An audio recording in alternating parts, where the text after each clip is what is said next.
So, Yoshi's Woolly World was the last game in the Yoshi line before Good Feel or whoever ended up making Crafted World, which seems to be the direct sequel to this game, but instead of just straight up making Epic Yarn again, it seems to be doing a more realistic, object-based level design, which personally actually looks pretty damn great. To be frank, I think the hodgepodge art style of Crafted World was a damn great idea, and it seems like it can be used to make some quite stark levels and gimmicks that haven't really been seen in this particular way ever in the Mario catalog if they carry it well, because in the trailer, and you know, trailers are trailers, it looked pretty frickin' impressive. So I do hope that it turns out well for the team, but until then we have to talk about Epic Yarn 2, Yoshi Edition. Now, I will give credit to Good Feel, they live up to their name, and their breakout game with Epic Yarn was actually pretty good for what I was expecting. Basically, Captain Toad level difficulty, where all you have to do is move right and push 2 buttons occasionally in order to win. Basically a 6-hour void of wasted time where you get to look at pretty things that hypnotize you into pretending that you had fun, but it actually wasn't that.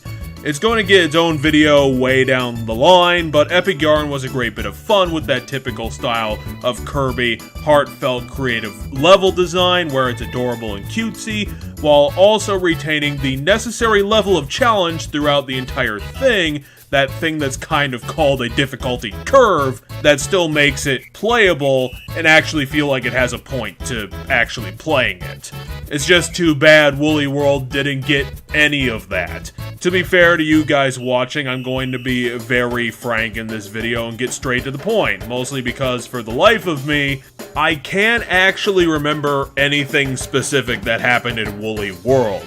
According to my data, I was actually right in thinking I haven't played Woolly World until 8 months ago, just to show you how backlogged the schedule is. So, while it may be fair to say that this entire video is unfair to Woolly World, because I can't remember anything that happened so long ago, outside of just looking through the clips while doing the edit, you know what I do remember specifically? I remember the plot details of Metal Gear Acid because actually interesting twists and characters were in it. I remember the level design point for point in Super Mario 64 because Nintendo actually built challenges and things to do within its tiny ass maps. I remember the dungeons and the bosses from Ocarina of Time because they had interesting and varied designs. And I haven't replayed those games in freaking ages, yet I can't remember Woolly World for the life of me, even though I played it less than a year ago. Again, to actually make this video possible, I obviously did rewatch some of the footage I'm using in this video to be able to talk about Woolly World in some measure of detail from what I've been seeing. Yeah, total flatline, not really much to say about it. It's your stock and barrel Yoshi game with nothing new added, which I found, well, slightly insulting to say the least. See, here's the thing about adaptation. When you adapt someone else's idea and put it into yours, you're supposed to have the old characters using the new setting to tell a new story, or in this case, putting together some unique gameplay to capitalize on the fact that everything's set in Yarn World. Yet, for whatever reason, Good Feel decided to work backwards and ended up building the entire Yarn World for Yoshi to exist in, only to make yet another Yoshi game. Just another goddamn Yoshi game for the pile of other goddamn Yoshi games trying to chase after that Super Mario World 2 magic 15 years too late and only succeeding in tripping down the stairs. Oh yes, they all try to add something to the idea. Island DS was more plot focused. New Island redid the entire art style in HD and added some giant enemies, I guess. And Woolly World has made everything papercraft and subtracted the Baby Mario Bros. It really should say something that one of the biggest changes that Woolly World made to be unique was simply to subtract characters and drama. If you really want the ultimate indicator of when this game showed its hand and was going to be just another boilerplate paint-by-numbers Nintendo platformer, just look at the opening cutscene, which is the only time this game is going to have a plotline. God, are we really doing New Super Mario Bros. Storytelling again? Anyway, the plot is this. Woolly World is literally set in a Yarn world, and the Yoshi tribe that live in it are totally different from all the other Yoshi tribes we've seen in other games.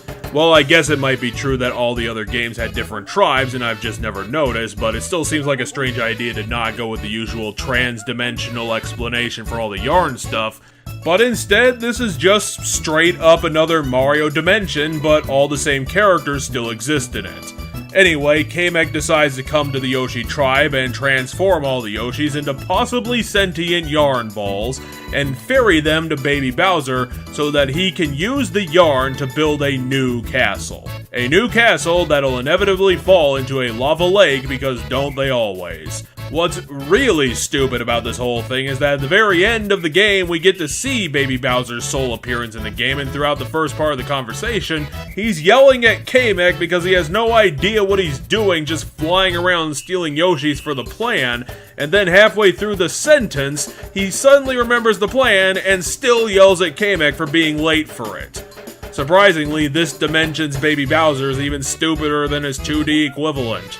I don't understand why Nintendo continually thinks that it can solely rely on gameplay to make enthralling video games 10 out of 10, when, again, Ratchet & Clank have proven that you can have the storytelling and the gameplay on the screen at the exact same time and make a better piece of entertainment. At least that's why I'm guessing that the last couple of Yoshi games that were put out have been totally freaking forgettable.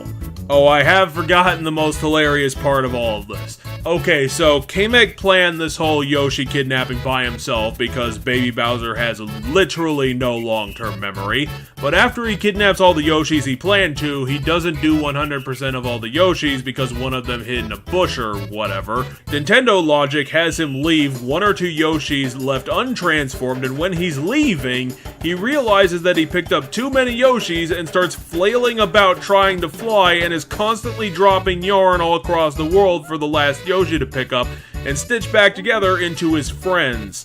Not only is this incredibly moronic and makes absolutely no logical sense why Kamek seriously had zero clue of how many Yoshis he was planning to kidnap for this plan that he himself planned, but it also makes no sense in context that there'd be Yoshi yarn to pick up in the later levels, since Kamek would be steadily regaining his ability to fly upon constantly losing weight. The whole plot point is basically just a giant hand-waving explanation by Goodfeel to set up the usual collectathon that Nintendo games have to contractually have, in spite of them adding almost nothing to every single game that they're in. In each level, there are 5 yarn balls that the player has to pick up, and if they manage to get them all, then they unlock a new skin for their Yoshi avatar that they can put in the game. And I'll give Goodfeel credit again, they make a goddamn ton of these things, and it does feel actually rewarding to pick them up, since the designs are actually pretty creative, and with so many available, you can really personalize your pick of the Yoshis and make the game into your own play time. Although, considering how many skins are available, a whole bunch of them are freaking awful and look horrible put on a Yoshi sprite. A bunch of the boss ones spring to mind, which is kinda weird considering the boss ones would actually be the hardest to get. But with a feature like this, of course it's going to be a mixed bag. I mean, there's like 60 of these things. I stuck with a few skins that I got around the 2nd or 3rd worlds. I think I got one about the 5th world. I was actually changing them throughout the game because I actually found a handful that I actually liked. Because honestly, why the hell would you stick with stock Yoshi? He looks lame compared to everything else. I even got one of the skins that turned him into a cow, I'm pretty sure. The other collectathon gets added in because Goodfeel was working on a Wii U game, and that was collecting stamp badges to unlock stamps that you can stamp on postcards and put on the Miiverse.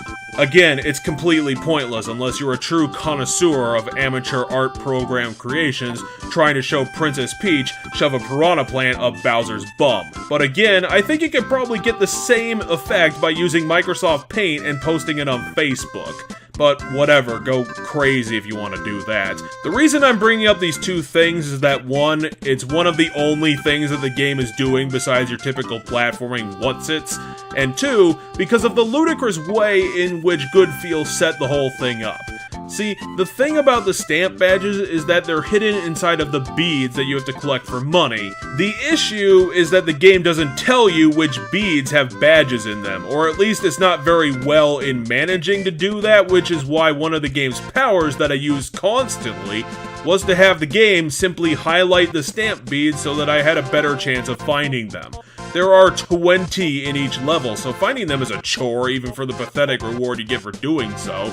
But honestly, since so many of these platformers forgo plot almost entirely, most players will just grab onto literally anything, any other secondary activity that the game has in order to liven up the experience, just because the platforming is so dull and trodden.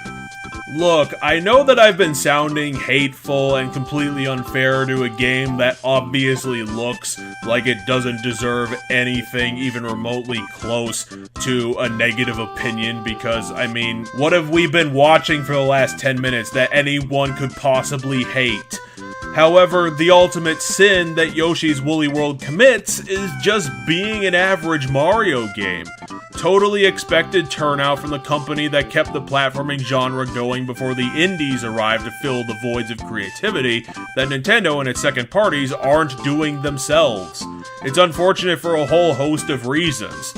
Number 0 is that Super Mario Odyssey now exists and shows what we should have been getting from the first place. 1, it's always disappointing when the big players of whatever industry find their niche and just stop trying in some respects, contend in their ways and not living up to their legacies. It feels like for the last 4 games, the Yoshi series has been a seemingly never-ending bid by Nintendo and the incarnations of R-Toon and now Goodfeel to grab the spark of amazingness that Super Mario World 2 showed the world. But instead of moving on from that game and shooting for the stars, the creators have latched on to the gimmicks, features, art style, and entire formula of that game and simply just reproduce it, which has turned a series full of potential into a forgettable flatliner. 2, just like the Wario sub-series, Yoshi could have been something special and completely unto itself, while also being surprising and enthralling in completely different ways. The Yoshi series has mechanics and traditions specific to its own sub-series, and could have been pushing out some unique antagonists and conflicts for the Yoshis to spit eggs at, protect babies, save the world, go into space, something that would make everything about Yoshi only Yoshi's deal. 3rd, for whatever reason, it seems like Yoshi can't inspire the creative juices in these people who make his games. The most creative entry in the series beyond Super Mario World 2 was the damn Topsy-Turvy, and that game was baked armpits, only putting out these games that, if I were more cynical, look like cash grabs off of Mario's coattails, devoid of any thought. But like the saying goes, I'm not angry, I'm just disappointed that I've basically played the same game 3 times in a row. To be fair to our green, blue, pink, black, red, and orange friends, and maybe a yellow one if you have the time, Yoshi isn't exactly going to be the mainstay of an Odyssey-level tale, but if you have characters that talk in your games or communicate at all, then that gives you license to make a character-driven narrative that really hooks the player. For all of Nintendo's beliefs, you really can't just rely on gameplay every single time, especially when you're doing that to an entire series. Unless you have something that really just fireworks on the screen with something that's never been seen before. I think the best that you could probably hope for is an 8 out of 10 with just a specific gameplay only thing. You need the context, or you need a story behind it with great characters to really shoot for those upper scores. So continuing to do this, one cutscene at the start and one at the end with no ongoing dialogue or interactions between the protagonist and the antagonist is just not going to fly in the long run, and it's shown in how people view the Yoshi series. No one talks about it, because there's nothing to talk about. Nintendo games are always going to have an audience, that's just a fact, because even when it comes to being boring filler games, Nintendo have baked it down to a science, just like Ubisoft in making cookie-cutter, formulaic, but ultimately polished and well-crafted platformers that can fuel their perpetual money-making scheme. At least when it's on a good platform and not the Wii U. And that's the disappointment, because let's not forget that Nintendo made Super Mario Odyssey, a vibrant and beautiful, packed to the gills with content game that blew open the doors for the possibility of Nintendo preemptively, possibly winning the 9th generation of consoles. Maybe. Ultimately, Yoshi's Woolly World to me was a void in my memory where a thing existed and now it just doesn't. Something that isn't badly made, it's not horrendous, anti-consumer, or anything that should really be associated with labeling the game bad, but it's unfortunately from that land of Nintendo games where nothing happens. The game exists, it sits there for a bit, and the audience moves on. It's a time sink game where you give good feel about, I don't know, 6 to 8 hours of your life, thank them a bit when you walk out, and then never look back. I personally like good feel, I really do. They have some ambition and can create some of the best cutesy entertainment that Nintendo will ever see. Definitely a fucking ton better than Captain Toad. But what I think is that the studio needs to come into its own world of thinking like Intelligent Systems, where they can realize that they themselves can make the great games, because they have the talent, and not just listen to franchise coordinators 100% who want this that way, this tossed out, and to basically wipe off the whiteboard and scribble, "We want that game again for the fans." Yeah.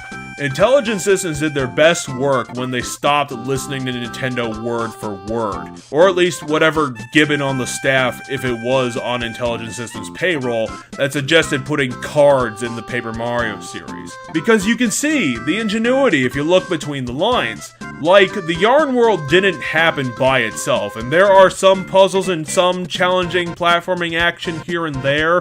It's just that Good Feel needs to put the good ideas forward and stop limiting themselves. You gotta push the envelope if you want to start hitting those 9 and 10s out of 10.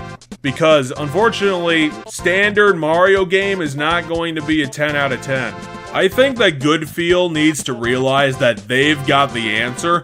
They just need to let us hear it. And for the love of God, do not start being the lowest common denominator creators under the Nintendo umbrella, because this isn't going to inspire the audience to get automatically hyped for a your game coming out. More stuff like this is the ticket. So anyway, back to the viewer. This style of scripting was a bit different than our usual takes, and if you'd like to leave your thoughts, I'd love to hear the feedback. But for the end of the show, let's pull out that familiar scoreboard